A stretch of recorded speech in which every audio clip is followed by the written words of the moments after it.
Ndugu waandishi wa habari na wananchi wa mkoa wa Kigoma na mikoa jirani, lakini kwa Tanzania wote, napenda kuwajulisha kuwa Mheshimiwa Daktari Samia Suluhu Hassan, Rais wetu mpendwa wa Jamhuri ya Muungano wa Tanzania, anatarajia kufanya ziara ya siku moja mkoani Kigoma kuanzia tarehe 20 Julai 2026.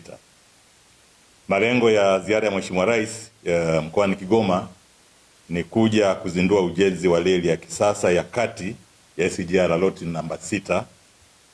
Mheshimiwa Rais atazindua ujenzi wa reli ya SGR loti namba 6 kutoka Tabora hadi Kigoma.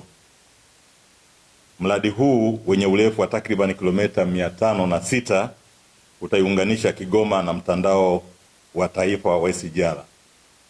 Utekelezaji wake utawezesha usafirishaji wa haraka, usafirishaji ambao ni salama na wenye gharama nafuu kwa mizigo, lakini pia kwa abiria.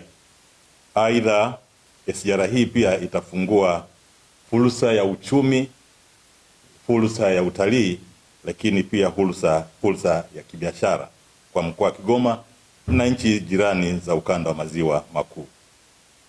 Mheshimiwa waandishi wa habari, pamoja na uzinduzi wa SGR, pia Mheshimiwa Rais atazindua ujenzi wa meli mpya 4 zinazojengwa na kuanza kutumika katika ziwa Tanganyika.